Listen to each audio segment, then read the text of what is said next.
Embora seja difícil definir qualidade, é fácil perceber quando não se tem. Essa frase e muitos outros conceitos foram tirados de um livro que se chama Controle de Qualidade e Segurança dos Alimentos. E é sobre o conteúdo desse livro riquíssimo que a gente vai falar hoje. Tem muito profissional atuando nessa área de qualidade que faz um trabalho sério e que quem acaba percebendo é o consumidor. Quem ganha, o proprietário. Se você quer entender bem qual o papel do profissional e quais resultados você pode conseguir, então essa conversa é para você. Agora vamos aos bastidores da alimentação, ver o que acontece antes do prato.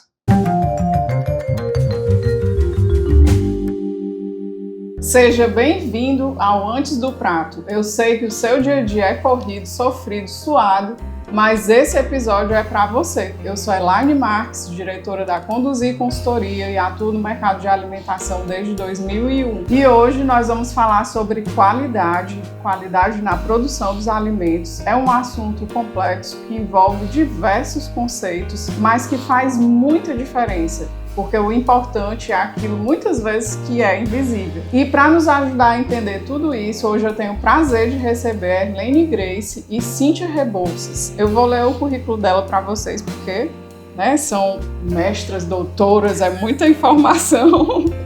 A Erlene é engenheira de alimentos, com mestrado em tecnologia de alimentos, doutorado em ciência e tecnologia de alimentos também, pela Federal do Ceará. Atualmente ela é professora do Instituto Federal, queridinha pelos alunos que eu sei, né? E a Cíntia também é engenheira... Aqui hoje é o dia das engenheiras, dá licença. A Cíntia também é engenheira de alimentos, com mestrado em ciência e tecnologia pela Federal, especialista em gestão de projetos e gestão da qualidade e engenharia de produção. Atualmente é professora da Unifametro e gestora de qualidade numa indústria de gelados comestíveis. Então é bacana porque as duas têm um currículo bem robusto, mas também têm uma experiência, vivência de campo, que é isso que vai enriquecer. E aí, falando de controle de qualidade, quando a gente fala de gestão e tudo mais, a gente também tem que lembrar que aqui tem o público dos profissionais, mas também tem os empresários, tem aquelas pessoas que estão começando agora no setor, tem os estudantes, e aí a gente precisa fazer com que isso seja bem fácil de entender. Então é muita coisa, é muito assunto e é muito termo. E a nossa missão hoje aqui é desmistificar, fazer o negócio ficar fluido e fácil, E aí, para começar, é importante, lógico, quem está ouvindo entender que quando a gente fala de qualidade, a gente está falando de custo, a gente está falando de cultura, A gente está falando de um caminho sem volta. E eu queria entrar nos conceitos, certo? Porque muita gente tem ainda dúvida, da diferença entre controle de qualidade, segurança dos alimentos, Como é que a gente pode diferenciar aí esses termos e facilitar o entendimento de todo mundo? Bom, primeiro eu queria agradecer a você pelo convite, de estar recebendo aqui a gente no programa Antes do Prato, esse podcast que tem tudo para ser um sucesso. Ah, que bom! O prazer é todo nosso. E então vamos lá, vamos começar a destrinchar um pouquinho dos termos, diferenciar aí o controle de qualidade da segurança de alimentos. Então, o controle de qualidade são práticas que são estabelecidas durante todo o processo produtivo para que você consiga atingir aquela qualidade desejada. A qualidade que a empresa pensou, que a empresa idealizou para aquele produto. Então, a gente estabelece várias práticas, procedimentos, para que durante todo o processo produtivo a gente consiga ter essa qualidade ao final. A qualidade tanto percebida pelo consumidor, que ele tem as suas características de qualidade, que ele gosta, o que faz ele comprar daquela empresa, e a gente tem a qualidade industrial, que é a qualidade real, que aí envolve análises físico-químicas, microbiológicas, sensoriais, padrões físicos, enfim. Então, o controle de qualidade seria isso, para mais do que aquele conceito antigo, que a gente tinha de um controle de qualidade, uma inspeção no final do processo, né? Que esse conceito é bem antigo, bem ultrapassado. Mas ainda tem muita gente que entende assim. Muita gente que ainda visualiza. Mas assim, quando você vivencia a área mesmo, que você está lá no mercado de trabalho, né? Porque além de ser professora, eu atuei antes da docência, lá no chão de fábrica, enfim, a gente vê que é um conceito bem maior, né? Bem mais abrangente. Mais amplo, né? Bem mais abrangente.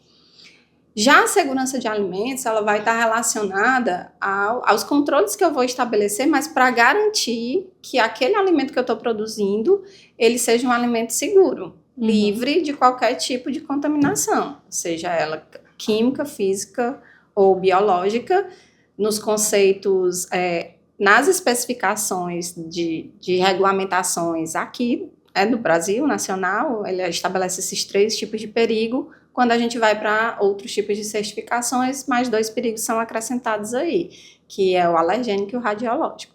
Então, a gente trabalha a segurança de alimentos para que aquele alimento ele seja seguro e que não vá causar nenhum tipo de doença transmitida, né, por alimento, ou, no caso, a ingestão de água, né, que quando a gente fala de DTA, a gente está falando de doenças transmitidas por alimentos e água também.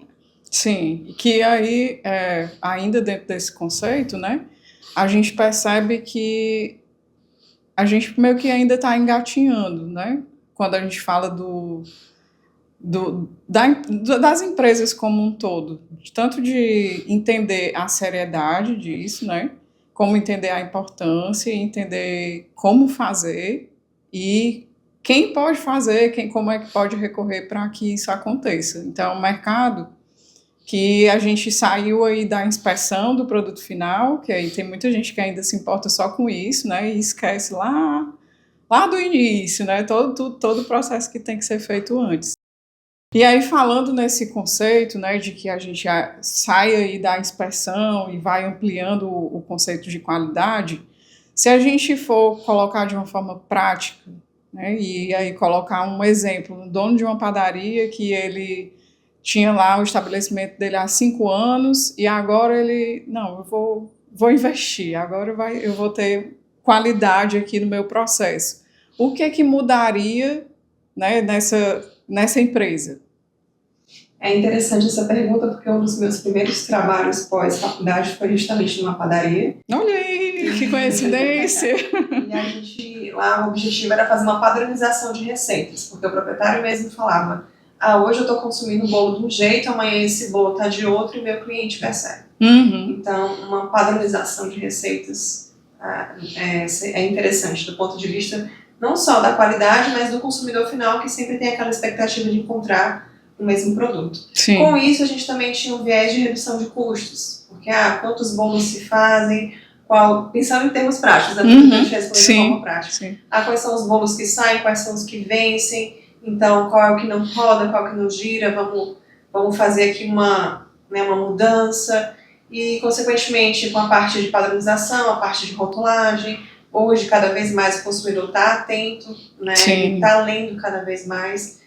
Então, hoje é um diferencial ter as informações corretas, né, e completas dentro mesmo que seja uma pequena padaria, que esteja produzindo ali os seus pães caseiros, isso já gera um diferencial para o consumidor. Fora isso, o controle das matérias-primas, né, controle de fornecedor, será que você está comprando de um fornecedor, sei lá, com melhor custo-benefício de fato, você está comprando porque é da marca tal, e porque diz que é da marca tal é bom. Então, alguém que de fato pare para olhar para essas matérias-primas e ajudar nesse processo. E, além de tudo, a questão da própria segurança, né, dos alimentos, você fazer treinamento com os colaboradores, entender a responsabilidade deles ali naquele trabalho, naquele processo, para que a gente tenha um alimento livre de perigos no final, uma segurança, e cumprir as normas sanitárias que todo estabelecimento de alimentos tem que cumprir. Então, você consegue fazer um aparato assim, de várias possibilidades, várias frentes de trabalho com um profissional da área voltado, né, para a questão da qualidade. Sim, e eu acho que é bacana porque nós somos assim né, de uma outra geração, vamos falar assim, né? E a gente já está aí no mercado há um tempinho, e é bacana quando você pega assim, um processo desse, né, que nem você fez lá na padaria, e consegue olhar o antes e o depois, né? E uma coisa que eu costumo fazer muito é isso, assim, pegar depois que passa um tempo ali naquele cliente, olha, vamos ver como é que era antes, né, para a gente ver a evolução. Porque é que nem criança, quando está crescendo, você não vê que ela está crescendo, né? Tem que ter o antes e o depois. Né? E aí você vai... depois. Quem está de longe, quando às vezes vê o nosso filho, aí diz assim, nossa, como cresceu, né? E o nosso trabalho é meio isso, né? Você está tão mergulhado ali que às vezes não vê o crescimento. Mas quando você para, às vezes, para olhar, e aí consegue enxergar essa evolução e vai bem dentro disso que você está dizendo. Não vai atuar em uma frente só, não é o único trabalho, né? São várias coisas que vão sendo mexidas ali dentro daquela empresa. E aí isso vai mudando toda aquela estrutura e é muito bonito de ver depois essa transformação que causa ali naquele ambiente, naquelas empresas, né? E aí eu sei que dentro, quando a gente fala assim, estamos aí implantando segurança dos alimentos, e a gente falou aqui do conceito de qualidade, entram outros conceitos, né? Que aí a gente fala também de 5S, de APPCC, de ISO, de certificação. Aí eu acho que isso dá um nó na cabeça de todo mundo. É muita coisa, é muita sigla, né? E aí a Arlene me ajuda a destrinchar aqui para todo mundo o que são essas siglas, o que elas significam, onde é que se aplica. Eu acho que a gente deve começar diferenciando um pouco, né? Do 5S, que é considerado um programa, é uma filosofia ali, porque ele vai mudar tanto a questão organizacional, como também as pessoas que estão dentro, né? Então, é um programa que não é obrigatório por legislação, mas que impacta diretamente, né? Já a gente fala um pouquinho dele. Aí nós pulamos para as normas, legislações, que são obrigatórias as empresas cumprirem, que aí vem as boas práticas de fabricação e o APPCC. E nós temos a terceira, né, o terceiro bloco, que seriam as certificações, que aí vai incluir ISO 22000, FSSC 22000, BRC Food, né? Então, são certificações que também não são obrigatórias, né? Mas que muitas empresas, a cada dia mais empresas, elas estão aderindo a essas certificações para poder entrar em mercados diversificados, principalmente na parte de exportação. Então, voltando aqui ao programa 5S, que eu sou fã de carteirinha, assim, eu conheci na primeira empresa que eu trabalhei e levei para todos os lugares que eu fui o programa 5S, inclusive lá no IFCE, eu sou do IFCE de Sobral, todos os laboratórios têm o programa 5S implantado, porque eu levei isso aí para a gente levar. Então, o que é o programa 5S? Ele é um programa de qualidade que foi criado no Japão, depois da Segunda Guerra Mundial, né, com o objetivo de reestruturar lá o Japão, e que deu muito certo, e que muitas empresas de áreas diversas começaram a atuar, principalmente na área automobilística.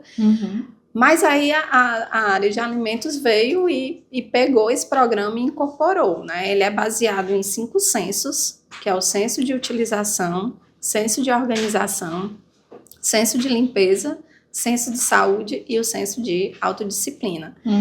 Então, quando você trabalha a implantação do programa 5S, você tem a base para o que você quiser vir depois. Então, imaginemos aqui uma pirâmide em que eu colocaria, muitas pessoas colocam as boas práticas de fabricação como base. Toda pirâmide que a gente olha, o básico lá é boas práticas. E aí, por experiência, eu colocaria o 5S como a base da pirâmide. Porque com ele, como a empresa vai trabalhar essa questão organizacional, então tudo que vier depois é mais fácil, né? Então as boas práticas viriam depois, o APPCC depois e as certificações posteriormente. Né? Porque ele te dá essa organização, de verdade. Então, depois do 5S, eu posso falar um pouco sobre as boas práticas de fabricação, que é bem conhecida. Eu acho que todo mundo, mesmo quem está começando agora, entrando no mercado, já começa, vai lá na vigilância sanitária para poder ter autorização de funcionamento e já se pergunta sobre a documentação, manual, POP, enfim, né? Então, as boas práticas, elas são esse conjunto de regras, de normas que estão estabelecidas durante todo o processo produtivo também, que se a gente for pegar por definição, eles começam a falar desde o recebimento da matéria-prima ao produto acabado, mas eu amplio esse conceito para lá para os meus fornecedores, como a Cíntia comentou, porque se eu não cuidar do fornecedor, eu não tenho matéria-prima de qualidade, né? Sim. E do mesmo jeito, na outra ponta, eu também estico até o consumidor, né? Que não é porque saiu aqui da minha empresa, eu não tenho que cuidar mais. E aí eu até contextualizo com uma coisa que aconteceu. Eu e a Cintia trabalhamos em uma mesma empresa, né, juntas, só que na época eu era funcionária e a Cintia era estagiária ainda. Mas de uma situação que aconteceu. Era uma empresa de massas e biscoitos em que a gente recebeu uma reclamação de um cliente, né, via saque, que a massa, o macarrão, estava dando caruncho, que é o famoso gorgulho. Sim. Então, a gente tinha lá um programa de receber esse relatório e fazer a investigação. Então, quando a gente que abriu a investigação, começou a investigar, então a gente foi lá no controle de pragas para ver se estava tudo ok, as placas de feromônio todas ok, que a gente instala. E aí foi no Shelf Life, que é a vida de prateleira, viu as contraprovas e as contraprovas todas ok. Não, aqui não tem problema, né? O nosso produto aqui, do jeito que tá ok. Então, o problema ou foi durante a distribuição ou é lá. Vamos investigar. Então, a gente foi lá numa rede de supermercados e quando a gente chegou lá, foi que a gente viu que o problema era lá mesmo. Não precisou nem olhar muita coisa, né? Com certeza. Era justamente questão de armazenamento, porque a gente sabe que o caruncho, ele passa de um para o outro, né? De um cereal para o outro. E estava causando esse problema. Só que veio chegar não no dono do supermercado, lá no supermercado, porque o consumidor, claro, ele vai olhar a marca. Né? Ele vai ligar para o saco da marca, e tá certíssimo, tem que ligar mesmo, né? Mas, enfim, o que aconteceu? O problema é lá. Então, a gente passou a ir atuar lá, porque ele não tinha pessoas da área de alimentos lá para dar o suporte para ele.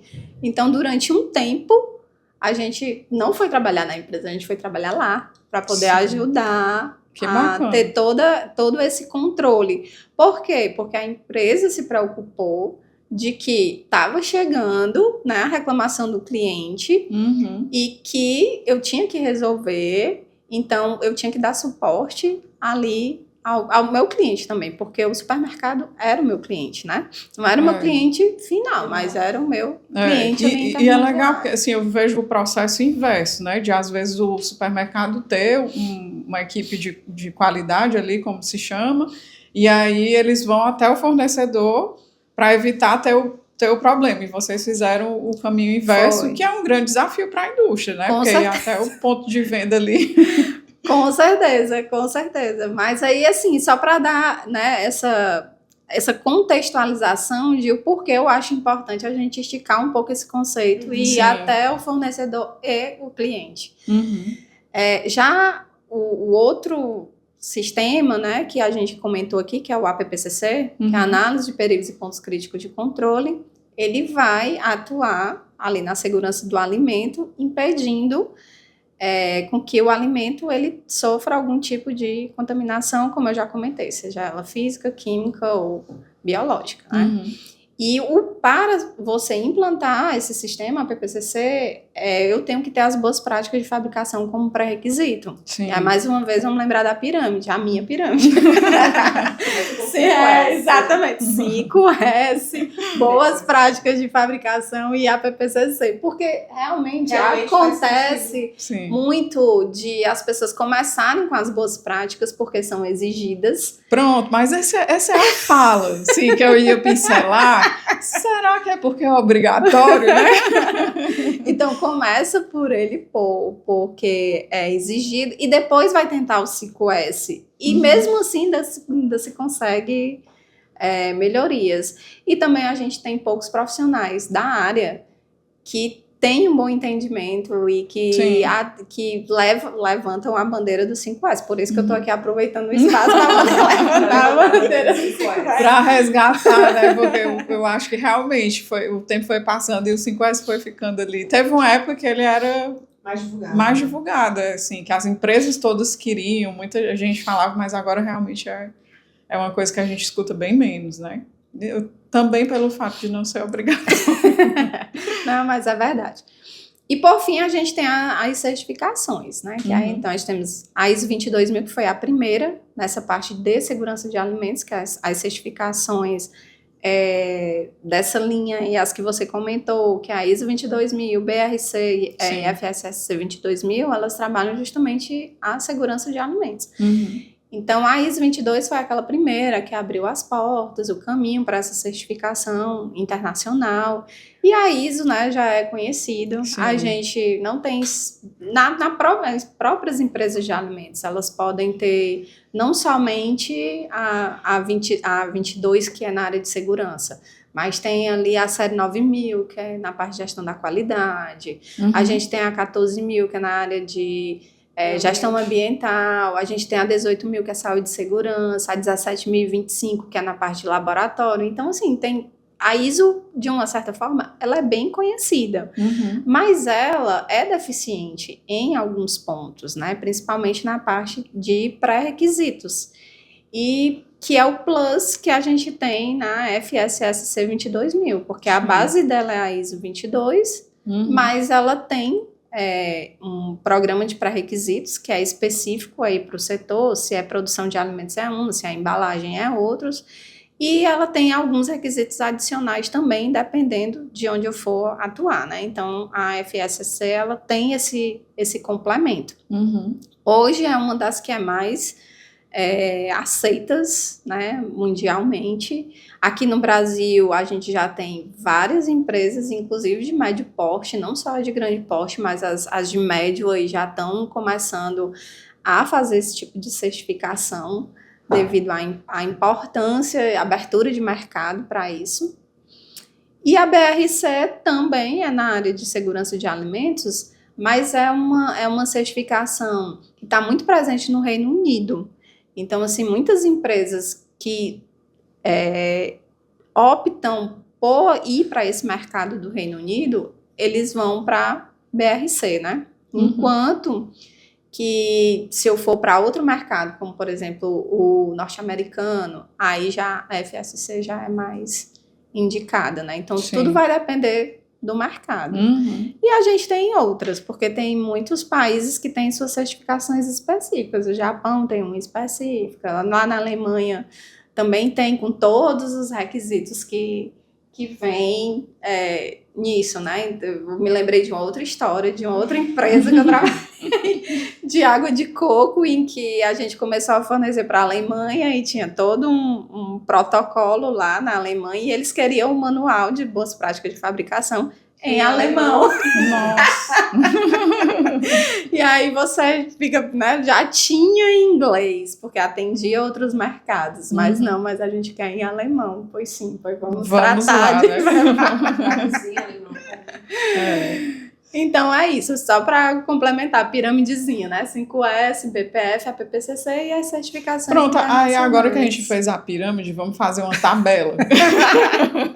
Vamos fazer aqui, destrinchar, eu acho, o que é aplicável para cada tipo de mercado. Se a gente for separar aqui o food service, né? Se a gente for colocar a indústria e o supermercado, né? Se a gente disser para eles aqui, o que é mais cabível para vocês? Hoje, o 5S é em todos. Eu já sabia que você ia dizer isso, tinha nem dúvida. O 5S é em todos. As boas práticas de fabricação, aí os serviços de alimentação já estão mais ali propícios a receber, né? Que aí engloba supermercado, panificadoras, restaurantes. O sistema APPCC e as certificações internacionais, normalmente elas estão mais presentes na indústria, né? Sim. Apesar de que hoje a gente tem alguns estabelecimentos, algumas redes de panificadoras que elas já estão se industrializando, né? O negócio já cresceu tanto que ela já está começando a não só mais produzir, já está partindo para a parte de industrialização. Então, eles já estão começando a fazer essa implantação do APPCC também. Sim, e para algumas indústrias é obrigatório, né? É obrigatório. Boas práticas é obrigatório para todo mundo.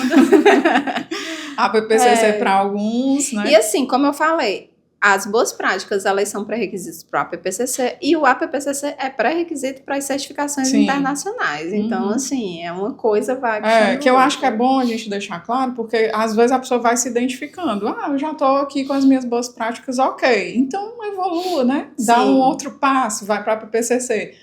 Já está ok. Então, quem sabe, né? Pensar numa certificação. E aí, aquilo que você falou, a certificação vai ser direcionada para o seu objetivo de futuro. Vai depender muito da demanda de mercado para aquela empresa. Isso. E aí, ele vai ter que saber, antes de dizer, não, eu quero tirar uma ISO, né? Sim, calma, né? Mas quais são as etapas? Mas, assim, eu acho interessante a gente também falar, né, contextualizar, que às vezes as pessoas chegam do nada, né? Porque já aconteceu de aluno me ligar, professora, eu estou trabalhando numa empresa tal e querem que eu coloque o APPCC. Aí eu perguntei como é que tá as boas práticas de fabricação, como é que tá ocorrendo. Aí, não, é ruim. É o mais ruim quanto? Você tem percentual? Qual o percentual de conformidade ali das boas práticas dentro da sua empresa? Não, professor, não tem. Pois aplique um checklist, faça aí, vamos ver. Então, tem empresas em que tem um percentual ruim de boas práticas ali, abaixo de 60% de conformidade e quer evoluir para um sistema. Sim. Então, fica muito complicado. Isso eu já vivi. Exatamente, é pular etapas. E aí, a pessoa que está da área de alimentos tentando fazer essa implantação começa a ter que trabalhar com os dois programas ao mesmo tempo e não vai funcionar. Conseguir. Eu acho que é aquela frase linda e maravilhosa, fazer o básico bem feito, né? Com certeza. Que a gente às vezes esquece. Isso aí que você está falando, eu já vi acontecer várias vezes. Por quê? Porque ele faz, não é porque ele quer o APPCC, é porque alguém exigiu, né? E aí, algum cliente exigiu, aí ele não tem nem as boas práticas implantadas, e aí chega com a demanda da APPCC, vai virar um caos. Essa aí, porque eu acho que é interessante destacar que o pessoal talvez imagine que é só um papel. Isso. Eu quero ter o APPCC. Tá aqui papel dizendo o que eu tenho, agora eu posso, sei lá, ir para outros mercados. Se tem uma coisa assim que me deixa com ódio, é quando alguém me liga e diz assim, quanto é um pop e um manual? Sabe, assim, não é só imprimir, né? É só mandar. Eu já ouvi muito isso, assim, mas eu te mando os meus dados e tu manda o motoqueiro deixar aqui. Meu Deus. Oi? Assim, como?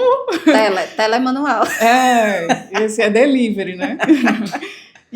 Ou, então, de certificado de treinamento. Não precisa não, é só me manda aqui o certificado, o APPCC, a mesma coisa, Pronto, né? aí como é que vai ter APPCC se é dessa forma? Isso, se é só o papel. Ou então quando chama a menina do pop.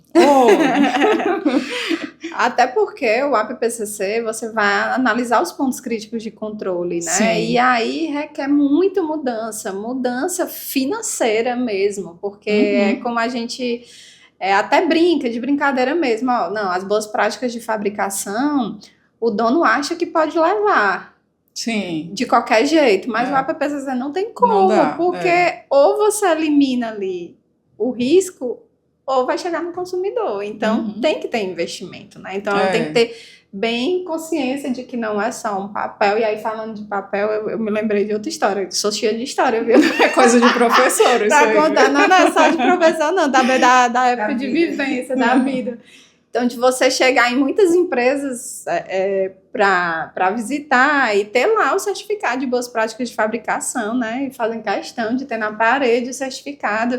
E quando você vai olhar, é de 10 anos atrás, né? Então, sim, também tem isso. O papel tá lá, o papel, mas na prática... Tá lá. É verdade. E isso também acontece, às vezes, de deixar lá e achou, eu fiz uma vez, né? E não é assim, é um fluxo, e é uma mudança de cultura também muito grande. Né? Que envolve toda a empresa, não é um setor. Eu acho que uma coisa que a gente pode também pontuar é isso, assim, de que, eu quero ter, então eu chamo alguém, vou chamar aqui a Cíntia, né? Cíntia, tá aí, é teu.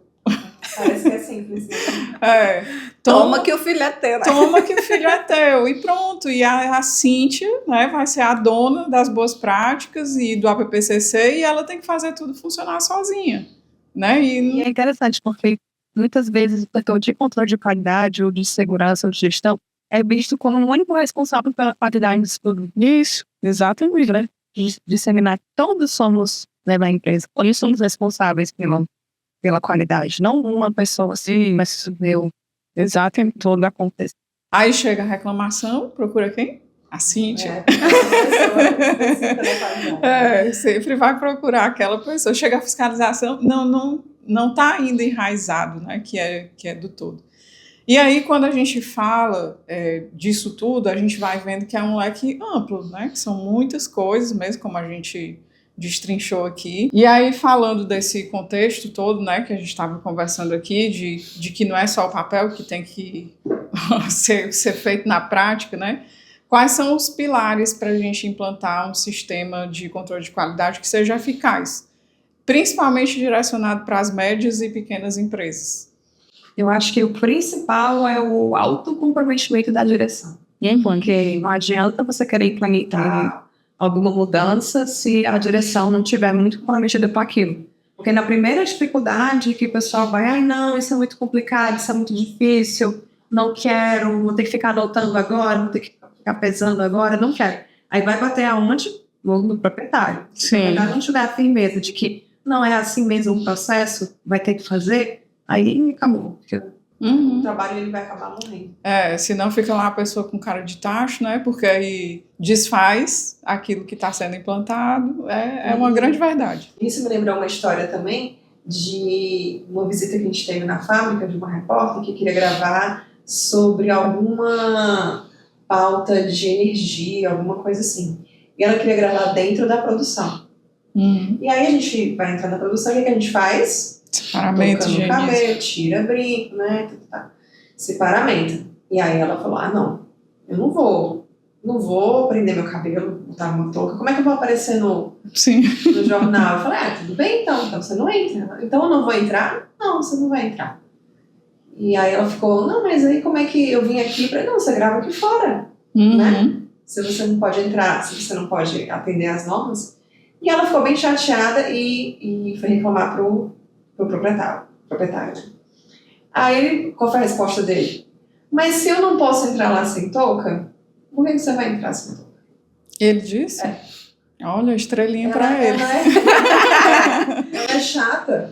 Você sai com uma chata da história. Não, sempre somos. Ela é chata, sim, mas ela paga pra isso, pra ser chata mesmo, pra conseguir garantir que a gente tenha qualidade nos nossos processos. E aí, se você tem um comprometimento da direção nesse sentido, aí seu trabalho fica muito mais flui, exatamente.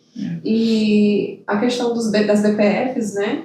Então, realmente começar a pensar, no básico mesmo, a legislação pede, né, isso. Então tem que começar do pequeno mesmo, gradualmente. Não tenho ainda, falta muita coisa para implantar. Vai fazendo esse processo devagar. Então pega a legislação, é um centro de alimentação, é a legislação tal. O que precisa nela? Então tentar de fato ler, entender, fazer cada etapa acontecer. E acaba que um profissional de consultoria, um profissional da área consegue, para um proprietário fazer isso sozinho é muito difícil. Sim, precisa de alguém especializado. Então contar com a ajuda profissional para fazer sozinho, até fazer BPF sozinho, assim, né, fica muito difícil. Realmente tem que ter a ajuda de um profissional. E acho que outro pilar, a questão das matérias-primas, né, do controle das matérias-primas, porque é uma frase que sempre ouvi na faculdade e levo também nas minhas aulas, eu não consigo fazer um produto de boa qualidade com uma matéria-prima ruim. Né? Então, não é milagre, né? A minha matéria-prima tem que ser boa para que o meu produto no final seja bom. Então o controle dessas matérias-primas é É interessante. E como a Erlene fala, essa questão de medir, né? Como é que eu vou medir se melhorou? Né? Então, as auditorias internas, acaba você, como é que você sabe que você melhorou ou que você não melhorou? Quanto é que era antes do teu índice? Quanto é que está o teu índice agora? Né? Então, mas eu sou só uma padaria pequena. Mas na padaria lá a gente fazia checklist de cada setor, enfim, aí fazia uma avaliação e tinha uma nota. E aí, toda semana tinha uma inspeção, e aí no mês dava aquela média, né, ficava lá vermelhinho, verde, amarelinho, né, e aí todo mundo queria estar no verdinho, né, ninguém queria estar no amarelo, ninguém queria estar no vermelho, então, nossa. Então, e conforme você vai fazendo as auditorias, as inspeções, começa a ficar entrando na cultura, vai entrando, as pessoas vão... Vai ficando evidente, não pode, né? tem que deixar isso aqui desse jeito, tem que organizar. E o que a Arlene falou do 5S, de fato, facilita muito, porque se você já tiver a casa organizada, a cabeça das pessoas está mais organizada para poder receber o BPF. Então, a organização também do processo é muito importante, é um pilar muito grande. Então, acho que o 5S acaba sendo essa ferramenta mesmo, esse pilar da organização. Sim. E aí, falando desses pilares, a pessoa pode pensar, o que eu vou ganhar com isso, né? Eu vou fazer tudo isso aí, por quê? O que o empresário pode ganhar? Eu acho que a credibilidade com os clientes, né? O número de redução de reclamações. Por isso que é importante, quantas eu recebo hoje, quais são os tipos de reclamação que eu recebo hoje, contabilizado. Aí depois da implantação, quantas eu estou recebendo agora? Né? Estou recebendo elogios, né? Quais são os problemas que eu tinha antes que não tenho, né? Então, eu fico imaginando, a casa fica mais organizada. Então, até para o empresário pensar em investir, aonde é que eu vou investir mais? É nessa linha aqui de bônus ou é nessa linha aqui de o que está me dando, né, mais retorno? Qual é o processo que está mais organizado? Então, acredito que só tem benefícios nesse sentido. Sim. De desperdício, de custo, né, de melhorias, implantação de melhorias diversas. E o próprio diferencial dos concorrentes, porque apesar de as boas práticas de fabricação ser norma, ser legislação, a gente sabe que na prática, né, algumas empresas elas não têm isso tão forte e tem outras que, né, levam muito a sério, com uma gestão comprometida. E acaba que, né, a melhoria dos produtos, o consumidor ter a certeza de que vai ali consumir aquele produto e que não vai passar mal, né, não vai ter nenhuma doença ocasionada por aquilo, porque hoje é tudo muito difundido. Então, do mesmo jeito que eu levanto um estabelecimento fazendo propaganda dele, eu também derrubo o estabelecimento. Eu acho que é mais fácil derrubar. Divulgando nas redes sociais, que está muito fácil. Sim. Né? Hoje em dia é um clique, né? Num clique já está no mundo virtual. E aí depois para você voltar, né? Tanto é que tem muitas empresas que trabalham isso na gestão de risco mesmo. De como controlar essa questão da difusão, né, dessas informações. Então, eu acho que até mesmo o diferencial ali dos concorrentes eu tenho porque meu produto vai ser, né, ter mais qualidade, não vai me causar problema, vai ter padrão, então tudo isso. Sim. E eu queria até voltar no que ela falou, assim, do compromisso da autodireção, né? É a primeira coisa. Sim, então assim, eu lembro que eu passei por uma situação que reforça muito isso que você falou, né, quando eu trabalhava numa rede de supermercado e ela foi adquirida por uma multinacional. E antes era muito difícil fazer o processo andar, né, as boas práticas acontecerem. Acontecia, mas era muito devagar. E aí, quando o dono chegou aqui no Ceará, ele, no meio da reunião, lá no cantinho, ele olhou, quem é a pessoa da qualidade? Aí eu tava lá no cantinho, levantei assim, né, com medo. Poxa, lá vem bronca. Ele disse, a partir de hoje, todos vocês vão entender que essa é a pessoa mais importante da empresa. Gente, eu fiquei olhando assim, oi? Arrepiei. Como assim, né? E aí ele começou a dizer, olha, aqui funciona dessa forma. Vocês não têm noção do que foi depois dessa fala. Tá aqui um manual, você pode implantar. assim, era assim, de coisa, de gerente pedindo demissão, porque ele não conseguia aceitar o que veio de mudança a partir dali, né? Assim, não, eu não concordo. Como assim você vai tirar iogurte 10 dias antes do vencimento da prateleira? Isso está errado. Não, isso é a norma da empresa para se resguardar. A gente vai doar, a gente vai fazer isso, vai fazer aquilo, mas a gente só vai receber se tiver ainda um prazo muito grande para vencer, né? E foi muita coisa mudada. Então, assim, o que aconteceu? De fato, isso que você acabou de falar. A gente vinha num processo de implantação sofrido, né? E aí chegou uma alta direção com uma fala que mudou completamente o cenário. Tudo andou mais rápido. Nossa, aí a velocidade era 360 por hora e quem queria acompanhar, acompanhava. Quem não ficou, realmente teve que se adaptar, né? Então, faz uma diferença gigantesca, né? Essa questão de ter esse suporte. E aí tem que puxar esse gancho, porque se as pessoas acreditam que é só um papel, elas não estão de fato comprometidas com aquilo que o BPF, né, como se conhece de fato, que tem que ter um entendimento o proprietário tem que ter entendimento sobre exatamente o que ele quer. Se for querer só um papel, não vai ter muito impacto positivo de fato. Isso. E aí, dentro desse fluxo aí, né, aconteceu de a gente precisar parar também para capacitar as pessoas, para dizer assim, olha, difícil, né? para dizer assim, a partir de agora é assim que funciona,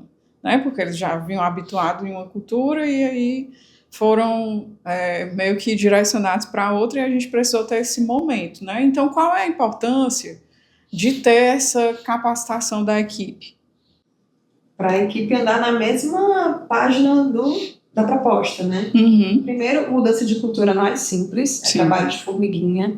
Então, fazer um treinamento de BPF, sei lá, uma vez no ano, porque precisa, porque manda, o certificado também não resolve. Eu acho que é um trabalho que tem que ser continuamente, fazendo outras atividades, fazendo uma blitz, conversando com os colaboradores, escutando também as dificuldades dos colaboradores, porque às vezes, o que eu escuto muitas vezes, o pessoal dá uma direção, inventa de fazer uma coisa, mas não sabe como é que a operação vai ter impacto de fato naquilo. Então, é estar um pouco também na operação para ver como é que isso afeta, como é que isso melhora e ir trazendo essas melhorias, né? Quando você faz o treinamento, você abre uma porta para que os colaboradores também tragam verdade. Tragam demandas e tragam soluções muitas vezes de mudanças, soluções muitas vezes, e você consegue ter a coisa começa a andar. E quando a gente quer implantar uma coisa que as pessoas não entendem o porquê daquilo, elas não abraçam e aí a coisa não vai andar. Então, a partir do momento que você tem a oportunidade de explicar por que a gente está fazendo isso aqui, não é porque Cíntia quer, ou porque Erlene quer, ou porque Elaine quer, é porque isso aqui vai gerar esse impacto, vai gerar essa melhoria. Então, você consegue fazer com que as pessoas trabalhem junto com você, não contra você. Porque às vezes tem essa cultura da qualidade, aí lá vem a pessoa para encher a paciência aqui, vem ser a creepy, né? Vem implicar com isso. E aí você traz a galera junto. Aí você consegue crescer muito mais e consegue implementar o que você precisa. Sim, e aí traz uma mudança, assim, até no olho, né, deles. É bonito de ver, porque muda realmente o comportamento. E aí, quando eles mesmos encontrarem alguém que não está seguindo, eles serão, não precisa ser eu ou alguém da qualidade da equipe, eles mesmos, olha, isso aqui não tá legal, isso aqui não é bacana. Vem aqui que eu te explico como é que é, por que é importante. Aí Sim, correr para abraço. O melhor dos mundos, né? E aí, Erlene, a gente sabe que tem novas tecnologias, automação, né? Dados, análise de dados. Como é que tudo isso está mudando a forma de realizar controle de qualidade dentro das indústrias?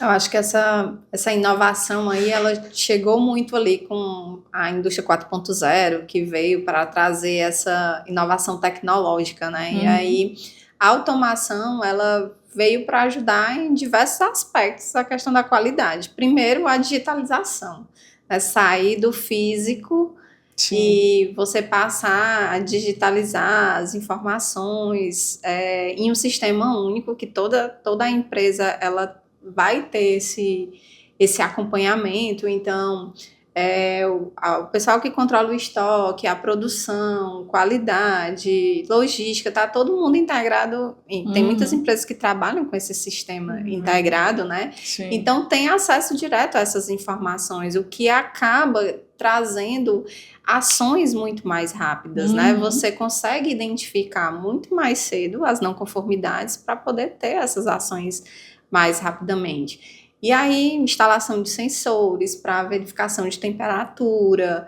para que eu possa ali, ou na minha câmara, né, fazer esse controle de temperatura, tá oscilando muito, tá aumentando a temperatura, vamos lá e já resolve o problema.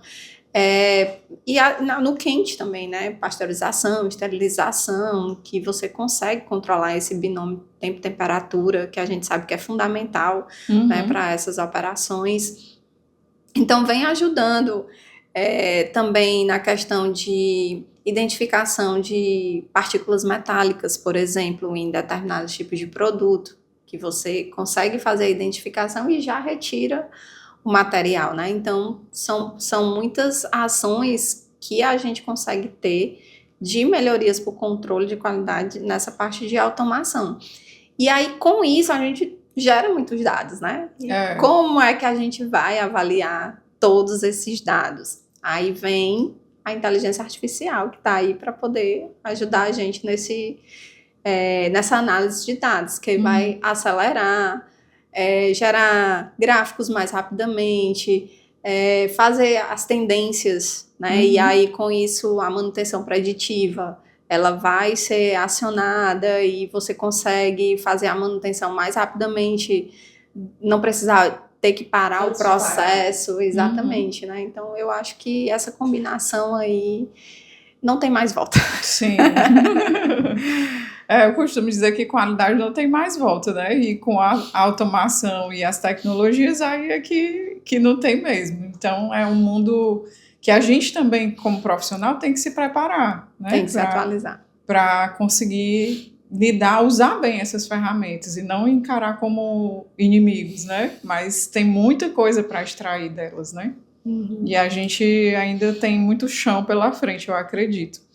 E aí, quando a gente fala, Cíntia, das auditorias de qualidade, como é que isso pode ajudar a preparar melhor para as fiscalizações que as empresas sofrem?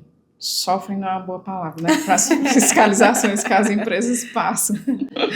Na verdade, a gente observa também, às vezes, a preocupação muito grande quando está próximo da auditoria, quando está próximo da fiscalização. E o ideal é você ter uma rotina, né, de organização, de manter sempre aquela documentação atualizada. Até porque as fiscalizações, às vezes, não tem uma data certa para acontecer. Tem as de renovação de alvará, mas às vezes você tem outras que não.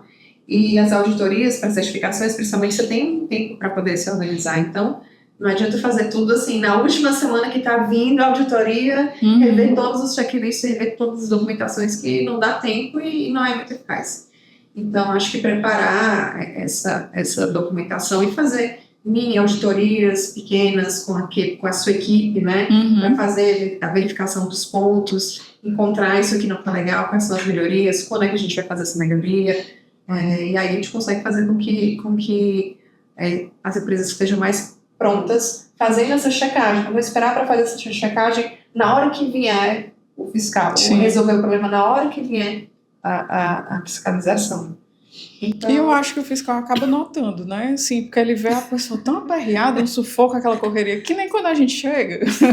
Eu cheguei essa semana em uma empresa e eu vi todo mundo correndo. Eu digo, eu já sei que você está fazendo alguma coisa errada, porque se não tivesse fazendo... Tava todo mundo de boa. Não precisava correr. E eu acho que é mais ou menos isso aí, assim. Se tem o hábito do que você está falando, que eu acho perfeito, né? Você vai fazendo ao longo do tempo... Aí você está preparado. Eu me lembro da minha primeira fiscalização. O fiscal abriu o manual, né, que a gente tinha elaborado, e aí ele viu, isso aqui tá o controle dessa planilha tal, isso aqui. Aí ele falou, se eu pedir essa planilha aqui agora para você, você tem ela preenchida, Mas sim, pode pedir. Qualquer planilha que você quiser, pode pedir. Aí ele assim pra mim. Então você me passou muita confiança, porque não vou nem pedir, ele não pediu. Porque realmente. Pois eu fazia questão de mostrar. Agora eu vou você se prepara, né? Você se prepara pra organizar tudo. E fala, não, pode pedir o que você quiser aí. Então, quer dizer que tá dizendo que aqui é registrado isso, assim, assim, é feito esse checklist. Eu falei, eu posso pegar, você vê que eu pego. Aí ele, não. Eu acredito. Só a confiança. O que você quiser aqui, você pode pedir que era pra ter. Se tá dizendo no manual, é pra ter. Tem. Então, só que a gente faz checagem antes. Não vai deixar pra semana, né? Isso. Exatamente. Que aí não consegue ter essa segurança, né? Não consegue ter. E é bacana também treinar a equipe pra isso não ficar pra uma pessoa só, né? Então, todo mundo é responsável por um registro. A gente tem técnicos, acompanha, tá tudo ok, tá faltando, tá uma planilha pra melhorar, pra atualizar, pra deixar mais dentro da realidade. E aí as coisas vão fluindo, com certeza. E eu complementando aqui o que a Cíntia fala, eu acho que a gente tem uma cultura muito grande de ver a fiscalização como algo ruim, algo muito pesado, algo, né, tenso, que tá tenso, que tá vindo ali para poder identificar os erros e tal, e multar e assim. E eu acho que não, que de uma certa forma ela te ajuda, né? Ela vai estar ali, sim, identificando as não conformidades, mas você visualiza aquilo ali como uma oportunidade de melhoria. Nós, profissionais, quantas e quantas vezes a gente já identificou essas não conformidades, mas que não foram aceitas. E aí, quando vem a fiscalização, aí é mais fácil ser atendido, né? Então, assim, a gente prazo, mesmo, né? A gente mesmo tem que tirar um pouco dessa sombra que vem de fiscalização e olhar de uma forma diferente, como sendo a oportunidade de melhoria. Muitos deles estão super disponíveis para tirar dúvidas. Se você precisa tirar uma dúvida de alguma coisa, você vai lá na secretaria e olha, eu estou com essa dúvida aqui, eu queria fazer isso aqui. Será que é legal? Eu vi isso aqui numa outra empresa, eu consigo aplicar aqui na minha? Ou isso aqui não é legal? Não, isso aqui você pode fazer assim, tal, como uma instrução também, né? Não só uma forma orientativa, não como uma forma punitiva. A gente tem que deixar a fiscalização como só punição, mas também como orientações. Você também tem que buscar, né? Mas é bacana essa fala aí, porque assim, isso a gente vê acontecer muito, né? De existir uma distância, um distanciamento tão grande que é inacessível. E aí, quando a gente desmistifica, não, são pessoas também, né? A gente pode sentar e conversar para trocar ideia. É lógico que o fiscal também não tem o papel de o consultor, né, de o profissional que está responsável pela empresa. Ele não vai ali dar horas do dia dele para te esclarecer tudo que precisa ser feito, mas tem coisa que precisa ser falado mesmo, né? Que às vezes uma conversa, até porque o fiscal também permeia em várias empresas, então ele consegue visualizar coisas que às vezes quem está ali dentro fechado não consegue, né? E aí ele pode trazer esse enriquecimento, né? E quando a gente tem essa comunicação, flui, mas ainda existe muito essa distância. E eu acho que é importante a gente ressaltar isso, né? De que tanto existe a abertura por parte da grande maioria, né? A gente pode falar por todo mundo. Sim. Da grande maioria dos fiscais de receber, de esclarecer, de ser solícito, como a gente tem que ter esse papel de procurar, né? Sim. E não de ficar só esperando bater na porta e depois se chatear porque não teve essa comunicação antes, né? Eu acho que é bem pertinente a gente ressaltar isso. Sim. E aí, a gente sabe que tem tendências, né, no mercado. E eu queria, assim, que vocês falassem para mim o que é que vocês enxergam aí como tendência nessa área. Aí. Acredito que é a inteligência artificial. Que já foi, né? Que já falou. Sobre isso. Hoje, até para desenvolver produtos, o pessoal está utilizando a inteligência artificial. Então, é uma coisa que também não tem mais volta. Não dá para voltar. Então, não dá para ignorar e não dá para... a gente tem que aprender a trabalhar em harmonia com as novas tecnologias, né? E tem muita essa coisa do medo, né? Ai, não, a IA vai, sei lá, tomar os empregos, a IA vai fazer... A gente tem que aprender a utilizá-las a nosso favor. Então, acho que a tendência tem uma tendência muito forte, assim, a trabalhar. A IA está em vários setores, né, de produção e desenvolvimento de qualidade na indústria. Se a gente fosse separar aqui em conselhos, né, que conselhos vocês dariam para os empresários e para os estudantes? Né? Vamos separar aqui esses conselhos. Para os estudantes. Para os estudantes, eu acho que... Chega o olho dela, brilha, né?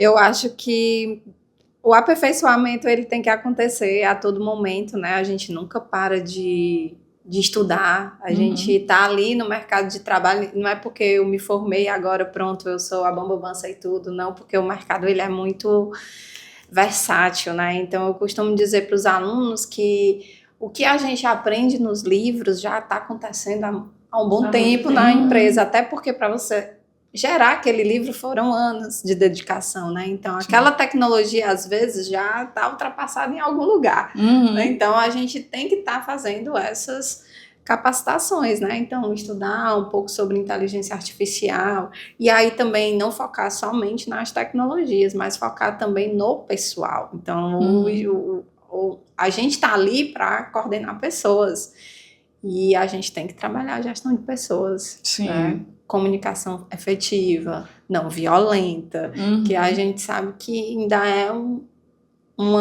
onde a gente ainda pisa em ovos nessa situação, porque a gente sabe que ainda existe muito, né? Essas pessoas que se comunicam muito violentamente e acabam ocasionando uma série de problemas psicológicos e até de desenvolvimento mesmo da empresa, das pessoas em si, da equipe como um todo, né? Então, eu acho que essa parte da gestão de pessoas também tem que ser trabalhada na forma de capacitação. O que mais, sim? Acho que o pessoal fala de soft skills, né? Isso. Sim. Então, e saber se comportar, conversar, o desenvolvimento das soft skills, principalmente na questão da comunicação. A gente acredita, às vezes, que está comunicando de uma forma e a pessoa entendeu de outra. Mas a gente já, não, eu falei isso, né? Na sua segurança que você falou, mas você não sabe o que a pessoa entendeu. É verdade. Então, o desenvolvimento da comunicação também é muito importante para você conseguir fazer o trabalho andar, porque muitas vezes você separou e eu costumo fazer como assim, estou te explicando uma coisa e depois eu te pergunto, o que você entendeu que eu falei? É uma pergunta mágica essa. Aí a pessoa faz, não, eu tô entendendo que... Aí, às vezes pega só o final do que você falou, então ela não entendeu tudo. Deixa eu te explicar de novo. Eu quero assim, ou vamos fazer assim. Ah, sim. Então, me explica. Ah, então, você quer que faça assim, assim, assim? É, isso aí. Beleza. Aí você tem a certeza de comunicar. Mas às vezes a pessoa não tem essa paciência. Sim. E aí já vem logo assim com... Eu te disse já isso, você não entendeu quando eu te disse a primeira vez? É verdade. E aí você já fica, nossa, então trabalhar desestabiliza comunicação tudo. eficaz. Então, desenvolver, né, essa habilidade eu acho muito importante para o profissional. Para qualquer profissional, não só para começando. Aí eu vou fazer um complemento, certo? Porque é bacana, eu entendi que a Arlene falou assim de estar atento, né, estudar, se atualizar e tudo mais, e aí tu ganhar complementa. Mas ter o equilíbrio também. Ter o equilíbrio de saber lidar com as pessoas. E aí eu acho que a gente pode pontuar que não tem como desenvolver essa habilidade de lidar com as pessoas se eu não estiver vivenciando isso, né? Sim. Se eu estiver trancado, né, na teoria, essa habilidade ela vai ficar de um jeito, mas se eu estiver praticando todos os dias... Se tiver a prática. Quanto mais a gente se expõe, né, quanto mais a gente vai lá, faz, conversa, tenta de um jeito, não funcionou, me comuniquei de outro, também não funcionou, aí você vai aprendendo, né? Eu acho que é uma coisa que talvez falte um pouco hoje, né? Eu vejo uma geração que às vezes está muito aqui, né, na tela, é muita comunicação virtual, e aí essa é uma habilidade que vai ficando assim, atrofiada, como você falou. E quanto mais a gente está ali se relacionando, vivenciando, mais vai praticando e vai facilitando, eu acho, para a vida de todo mundo. Sim, com certeza. E aí, voltando para os empresários, né? O que é que vocês diriam para eles, assim? Acredito que qualidade é investimento, né? Então, não dá para fazer um trabalho bom com bons frutos se você não tiver um bom investimento.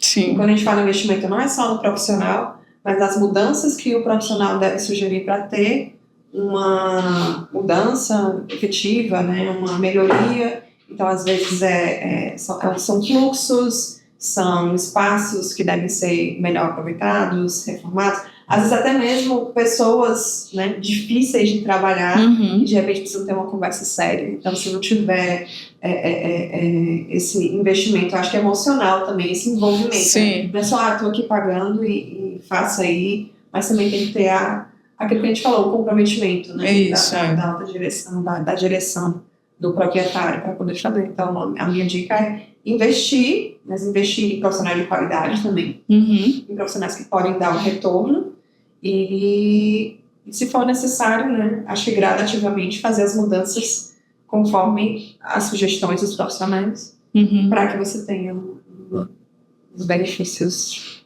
possíveis. Falando aqui dessa coisa de fazer, né? Eu acho que a gente pode pontuar também a questão de que às vezes passa, né, pelo menos eu já ouvi, assim, que eu vou gastar, eu vou investir e tudo mais, certo? Não dá para fazer tudo de uma vez. A gente sabe que não dá, né? Mas o que é melhor? Fazer aos pouquinhos e daqui... Ótima colocação. Nem que demore alguns anos, você poder olhar para trás e ver que você construiu um caminho e que muita coisa mudou ao longo desse processo, ou simplesmente você parar na mentalidade não vou gastar. Do não, né? Isso acontece muito. Não, eu não vou fazer. Não, eu não quero. Não dá para mim. Não, isso não é meu. E aí a gente, né, vê aquele engessamento e, ao mesmo tempo, às vezes tem lá um concorrente que pode ser até menor, mas ele tem uma outra mentalidade. Não, eu vou fazer devagarzinho, mas eu vou fazer. Né? E aí tem um ganho lá na frente gigantesco, né? Também a questão do imediatismo, né? As pessoas querem resolver as coisas assim de imediato. Sim. E a urgência de ter aquilo. O resultado. E quando a gente fala assim de todo o contexto que a gente está falando aqui, não são coisas que o resultado são assim, amanhã, né? Não tem. E aí a gente falou de tudo isso, né? Um assunto robusto, bacana. E a gente sabe que tudo isso está dentro de um livro só. Que é a melhor parte. Porque a gente falou de se atualizar, então tem que se atualizar. Eu já li uma parte, né? E aí eu posso falar que tá muito bacana, né? Vocês estão de parabéns, porque tá uma linguagem acessível, uma linguagem fácil. E aí eu achei um erro no livro. Eu já disse. Ela regala o olho assim. Vou dizer. Porque lá na introdução, eu acho que tem dizendo assim, que esse livro foi feito para estudantes. Esse livro não foi feito para estudante.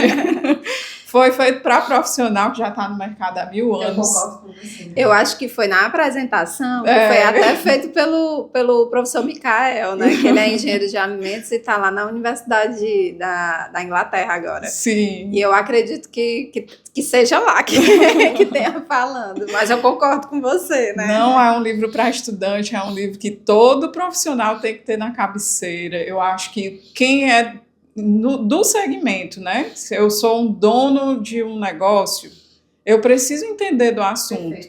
Como é que eu vou cobrar alguém se eu não domino, não é dominar, né? Se eu não entendo daquilo daquela linguagem, daquilo que a pessoa está falando. Então, eu acho, né, que o livro realmente é direcionado para todo mundo que está mergulhado nesse setor, seja estudante, seja profissional, seja um profissional que está entrando agora, seja um profissional que já está há um tempo, ou seja um dono de um estabelecimento, né?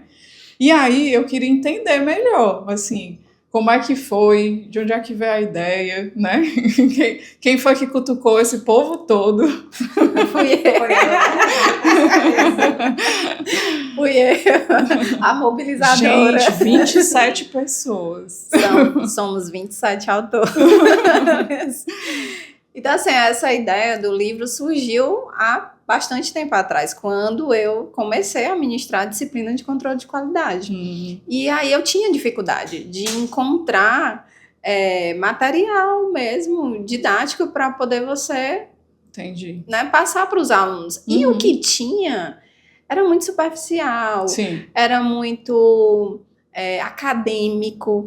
E a minha forma de dar aula, quem já foi meu aluno aí já sabe como é, há 15 anos, né, que eu dou aula. Então, é prático, é mostrando a prática, é mostrando a realidade. E não tinha como eu contextualizar isso, né, nos livros que estavam disponíveis. E qual foi a forma que eu achei inicialmente?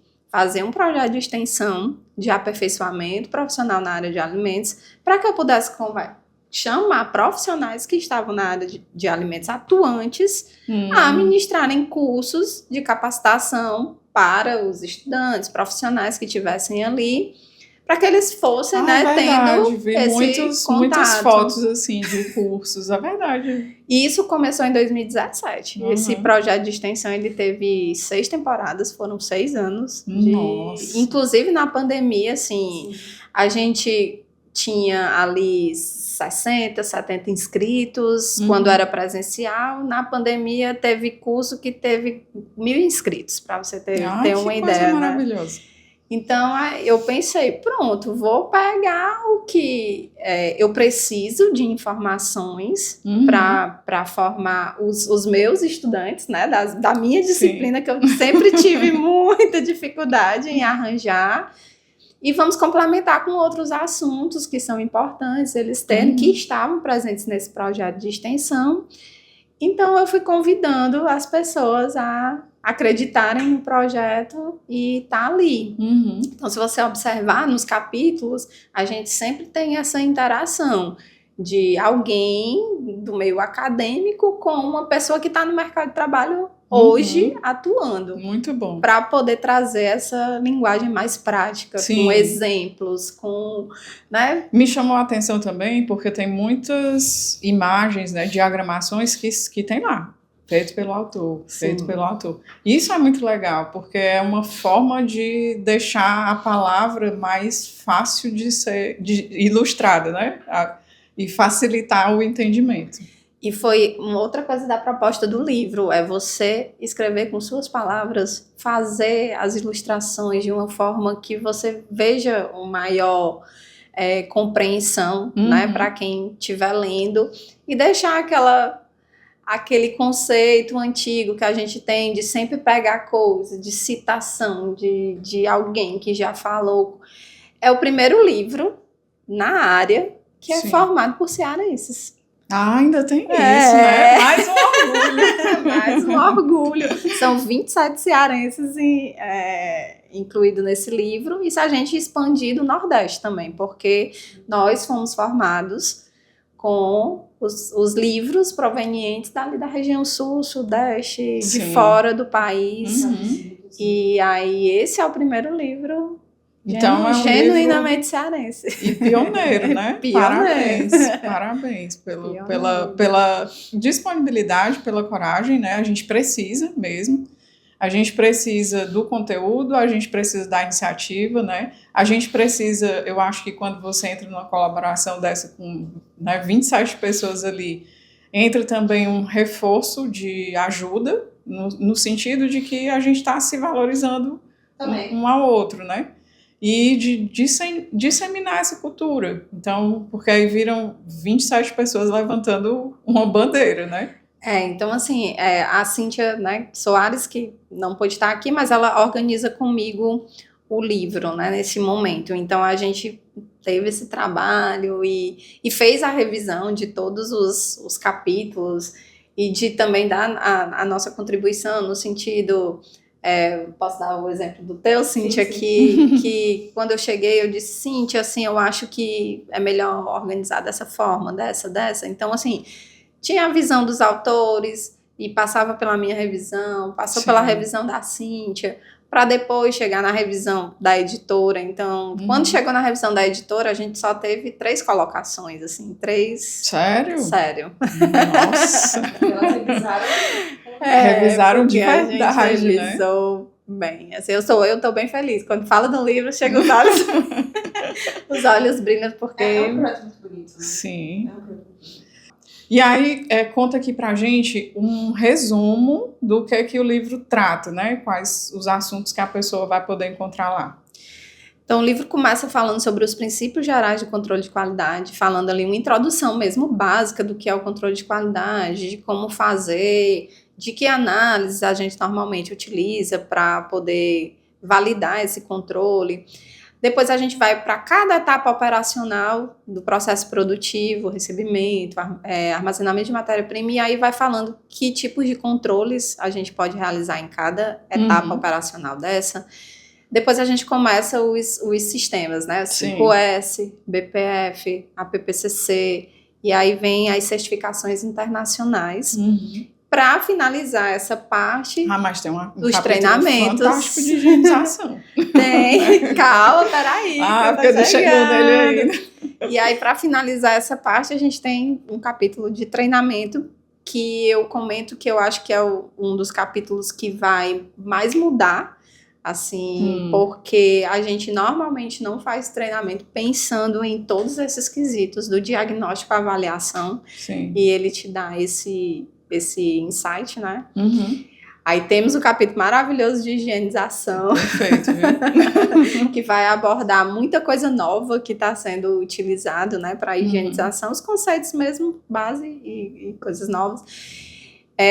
A gente trabalha o desenvolvimento de novos produtos, de produto e de embalagens, que é uma coisa que você não encontra. A parte de desenvolvimento de produtos nessa visão de estabelecer etapas, porque normalmente a gente fala em desenvolvimento de novos produtos, a pessoa só vai em uma das etapas, que é a elaboração, é juntar os ingredientes, fazer essa formulação e pronto, elaborei o produto, e não é assim, né? Tem uma sequência de coisas a se fazer. E com relação à embalagem também, porque a gente fala dos tipos de embalagem que normalmente se tem, mas a gente trabalha de como desenvolver a embalagem, como fazer um design para a embalagem, que análises a gente deve fazer para ter o controle dessa embalagem no processo produtivo. Então, a gente vai bem a fundo. Aí tem um capítulo da Cíntia, que fala sobre a parte de rotulagem de alimentos. E a gente trabalha também a gestão dos resíduos sólidos em serviços de alimentação. Que é uma realidade, né? É uma demanda também.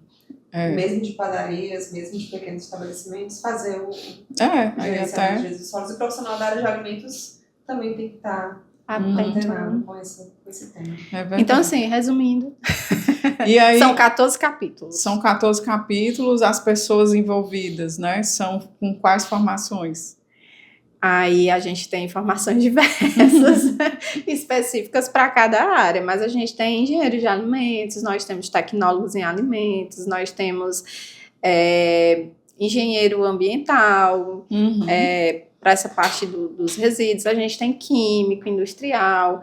Então, a gente tentou pegar as pessoas-chave que já atuaram ou têm conhecimento nessa área, né? Na área específica de atuação. Então, assim, engraçado que todos os docentes, né, tem os profissionais que hoje atuam e a gente tem alguns docentes, mas todos os docentes já atuaram em empresas de alimentos. Então, tem essa vivência também da empresa de alimentos. É importante destacar isso para reforçar o quanto o livro é prático, né? Que traz essa vivência.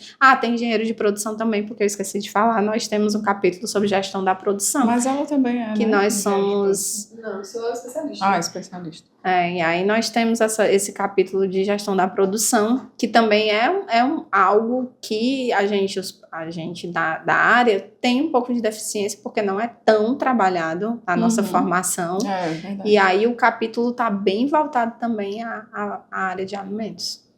A gestão da produção na área de alimentos. Sim, porque é um conteúdo robusto, prático, e que tem aí mestre, doutor, né? E tem também o pessoal que está, aliás, todos, né? Como você falou, que tem a vivência para conseguir traduzir isso, porque às vezes realmente a gente vai para o banco lá da faculdade e o professor tem muito conteúdo, mas ele não consegue transmitir, porque não tem a vivência. E aí quando tem esse contraponto aí, fica bem mais fácil de entender. Então, por isso que eu estou dizendo, é um livro que tem que ter na cabeceira de todo mundo. E acho que muitas coisas que a gente vê na faculdade, quando a gente vai para a vida real, é outra coisa, né? Então, eu acredito que o livro também ajuda muito nesse sentido. As pessoas que acabaram de sair da faculdade, se formaram, e as dúvidas, né? A interpretação das normas, como fazer, como entender. Você consegue, com os capítulos, né? Vou falar do meu de rotular, mas fica mais fácil de ter entendimento. Porque às vezes você lê a norma e não é tão simples assim de aplicar ou de entender. Gera muitas dúvidas. Tanto é que a vigilância normalmente a Anvisa faz perguntas e respostas, né? Depois de alguns meses que fez a norma. Porque não ficou muito claro, dificilmente fica claro. E aí, né? Então a ideia também do capítulo é tornar essas informações de forma mais aplicada e mais fácil de se entender. E aí pega no gancho, né, do que se falou, que a direção, o empresário, ele tem que estar comprometido, né? Isso! Ele tem que ler o livro também. Ele precisa, sim.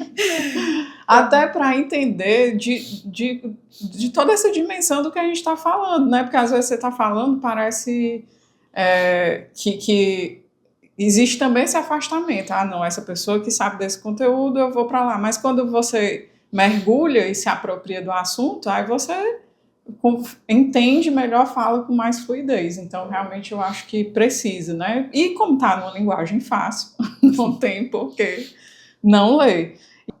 Bem, gente, infelizmente a nossa conversa está chegando ao fim, mas eu já vou... A gente pode fazer lá! Eu já vou deixar aqui um convite, né? Que eu acho que tem vários capítulos lá do livro de controle de qualidade e segurança dos alimentos. O livro, eu acho que tem vários capítulos lá do livro que a gente depois pode fazer um podcast voltado para eles, porque eles merecem, né? A gente tem aqui um tema de rotulagem, outro sobre higienização, outro específico para cada coisinha aí, a gente vai trazendo os autores. Opa, já estamos, já aceitamos, né?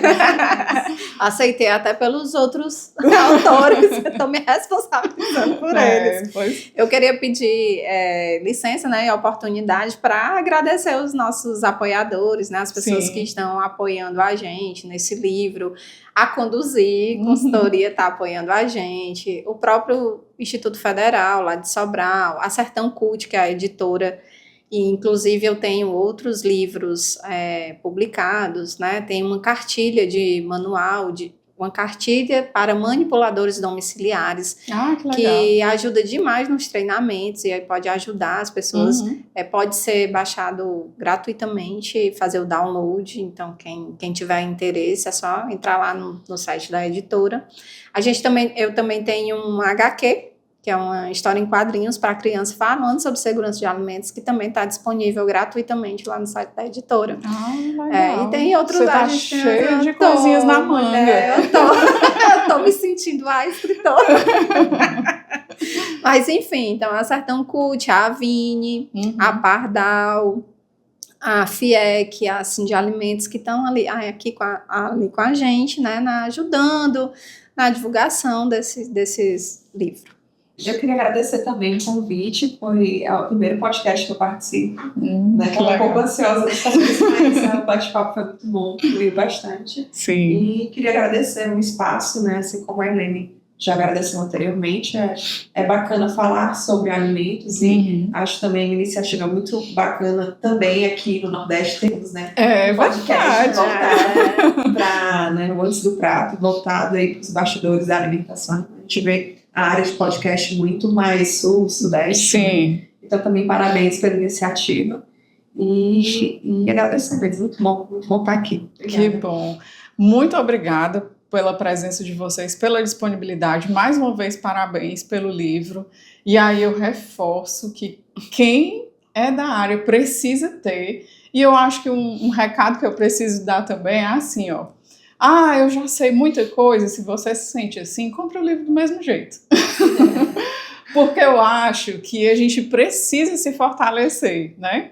E independente do conteúdo, é uma forma de você valorizar. Se a gente que é do setor não se valoriza, não vai vir alguém de fora valorizar. Então, é uma oportunidade, é uma missão, que cada um que é profissional, é nutricionista, é tecnólogo, é veterinário, é engenheiro de pesca, é engenheiro de alimentos, é professor, né? Eu não estou atuando, mas eu sou professor, então você está colaborando com a sua amiga que é professora, com as suas, né? E aí é uma forma de a gente incentivar, porque é uma iniciativa louvável e que ela precisa desse incentivo até para ver o outro volume, né? Para ver outros assuntos, e se não tiver esse incentivo, a gente dificulta o processo, né? Então a gente tem que facilitar mesmo. Então, mais uma vez, muito obrigada, parabéns. Quem quiser saber mais sobre o livro, pode ir lá no Instagram da editora, @edsertãocult, que vai estar aqui na legenda do vídeo, ou no site da própria editora. Pode também procurar o Instagram das meninas, né? Sim. E aí... a gente tem um Instagram, que é controle de qualidade _FCE Sobral, que também tem várias informações sobre o livro, inclusive um autor, pelo menos de cada capítulo, fez um resumo do que contém naquele capítulo e a gente postou lá, tá postando ao longo do tempo. E aí pode encontrar a Cíntia em qual Instagram? E o @professora Cíntia. prof.cíntia. Cíntia sem NTH e A. Joia. Maravilha. Então não tem como não achar. É só procurar. Então, se você gostou desse episódio, curte, comenta, compartilha, diz aqui quem mais você quer ver, né, ouvir. Acompanhe a gente também no Spotify, porque a gente está aqui realmente para trazer informação relevante para o setor de alimentos e falar desses bastidores que são importantes para o nosso setor. Então é isso, gente. Mais uma vez, obrigada.